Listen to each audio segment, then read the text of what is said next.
A redundância, que muitas empresas usam, aviação usa muito, parte aí de fabricação de aviões, sistemas de navegação aérea e outros segmentos, trabalham bastante com a questão de redundância.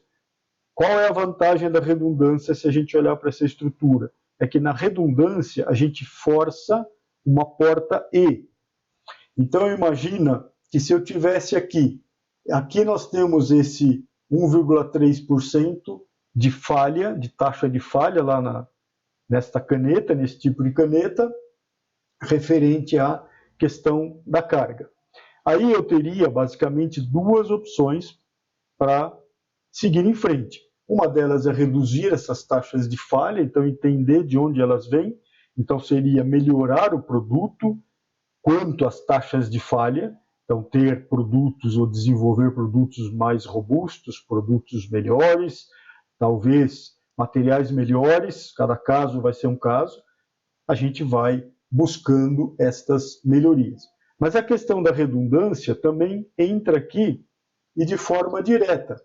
Então imagina que agora, se isso aqui é o problema da carga, eu tenho uma caneta, ou eu vou projetar uma caneta, imaginando que para aquele meu público, para aquele mercado, esta taxa de falha é muito alta. Se eu projetar uma caneta que tenha duas cargas, que é a ideia da redundância, na hora que eu tiver duas cargas, ou seja, para falhar, as duas teriam que falhar ao mesmo tempo, a gente vai fazer a seguinte conta. Eu vou pegar a taxa de falha da carga 1 e vou multiplicar pela taxa de falha da carga 2. Imaginando que elas fossem iguais, esse nível de 1,3% de taxa de falha, quanto à escrita, algo assim, a conta que a gente vai fazer vai ser 1,3 multiplicado por 1,3. Lembrando que aqui a gente está falando em percentual, eu teria que pegar 1,3 e dividir por 100, então a gente teria 0,013, né, que se eu multiplicar por 100 dá 1,3 aqui, então eu teria 0,013 e vou multiplicar por 0,013. Isso aqui é o cálculo para as portas E.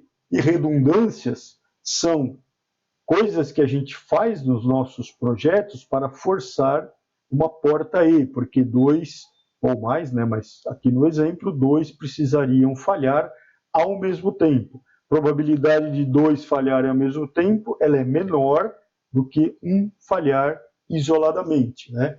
Então, a hora a gente teria que fazer esta conta aqui. Vamos fazer 0,013 multiplicado por 0,013. Então, a gente vai ter aqui 0,013 multiplicado por 0,013, o que vai dar 0,30169. Então, a conta aqui vai dar 0,30169. Aí, a gente multiplica por 100 para voltar para o percentual. Então, isso aqui multiplicado por 100, a gente vai chegar num valor de 0,0169%.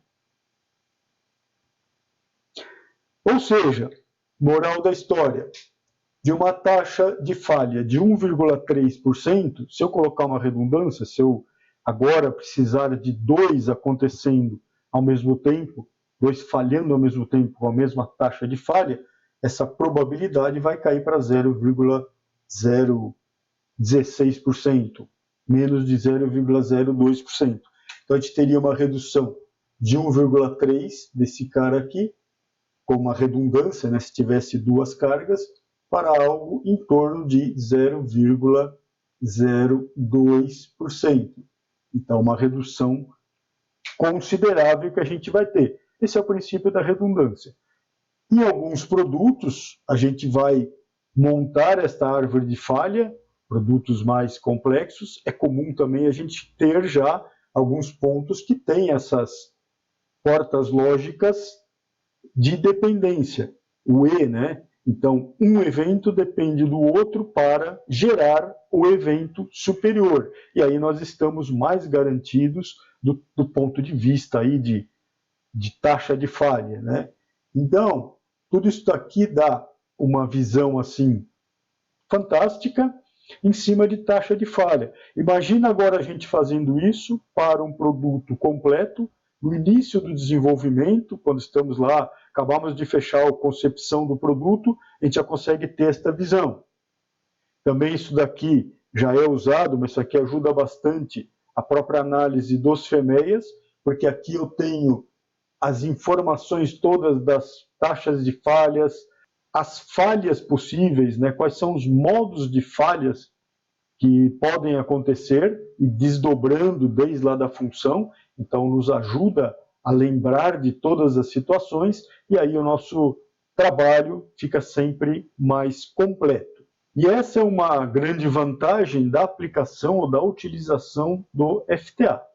E aí, sempre é bom lembrar, precisamos do time multifuncional, o time de especialistas, para a gente poder fazer um trabalho perfeito e completo. Mas é uma ferramenta excelente, nos ajuda muito e dá esta visão de taxas de falha, de quem influencia quem. Se queremos rastrear um tipo de falha, também fica fácil para a gente ir fazendo todo o trajeto aí da falha, vendo, identificando pontos de melhoria que a gente pode fazer para reforçar ou para segurar essas taxas de falha, para que o evento superior tenha uma taxa de falha menor ou mais adequado do que a gente precisa, o nosso produto, para atender o mercado que a gente está inserido. Usem o FTA, que é uma excelente ferramenta preventiva para análise de falhas, cálculo de taxa de falhas e toda esta visão, e até para alimentar o FEMEA, principalmente os FEMEAs de projeto. Já pararam para pensar a diferença da taxa de falha por uma caneta dessas, que é BIC também, com 4 cores, em relação à BIC convencional? Para o efeito da escrita, ou de não falhar a carga ou não falhar o escrito, aqui nós temos redundância e temos aí taxas de falha referente a este modo de falha de não escrever. A taxa de falha é bem reduzida, é muito menor do que esta convencional. Ou seja, é o conceito da redundância que a gente pode usar nos nossos produtos e nos nossos desenvolvimentos também.